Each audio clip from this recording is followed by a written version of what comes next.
going to do the autopsy, how he would like the body delivered to him. Grand Lamb said, bring her just like she is.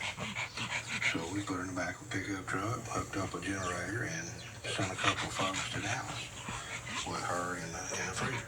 While Marjorie Nugent and 100 pounds of frozen food were on their way to Dallas, her old traveling companion was booked on murder charges, and it didn't take long for word of the arrest to get around Carthage. The story got passed around town like a covered dish at a church supper, and the news was as hard to swallow as Aunt Bessie's tuna casserole. They were just stunned, speechless. And as we all were. I mean, we all said, what? Bernie? Our Bernie? Couldn't be. Bernie wasn't a murderer, if anything. The man was a saint. Father, for those who are ill, who are not able to be with us for one reason or another, we ask that you. This guy, his pre-services, sang, did funerals, birth funeral, and seemed like such a nice person. How could people think he did it? Well, he did confess, and the crime lab did find 4 .22 caliber slugs in Mrs. Nugent's body. But that still wasn't enough to shake some folks' faith in Bernie. Once it became public knowledge that he had confessed, there were still people that couldn't believe it. And if Bernie really had shot the ornery old lady, well, some folks in Carthage figured she drove him to it. Different one said she had a temper, this, that, and the other, but that's no reason to shoot somebody in the back with a 22 round.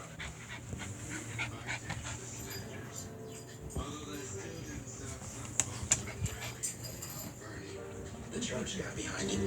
The local pastor was singing his praise and saying that we need to all be there for Bernie and spiritually pray God to get him through this. He was so popular in town that even those who thought he did it didn't want to see him go to jail. Which was a mighty serious challenge for the prosecution. We tried to pick a jury here. We couldn't. Everyone had already made up their minds. The trial was moved not one county, but 2 counties to the south, to St. Augustine County. It was a major setback for Bernie and his attorney, Clifton B. Holmes. Scrappy Holmes, as he's known around the Texas Bar Association, had been counting on hearing the case before a local jury.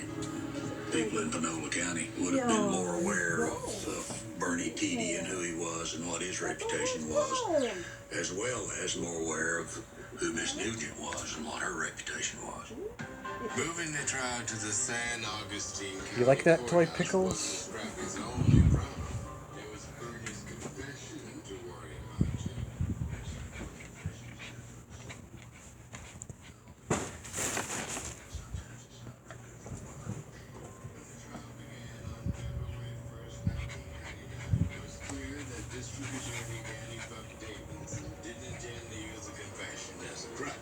Danny Buck, as he's known around Panola County, launched into the proceedings with a dramatic flair even Bernie would have appreciated.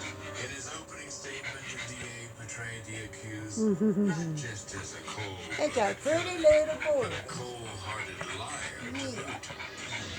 He'd been telling everybody what she was doing and been doing for the last 9 months. Well, it turned out she was in her freezer. And just in case his delivery wasn't theatrical enough,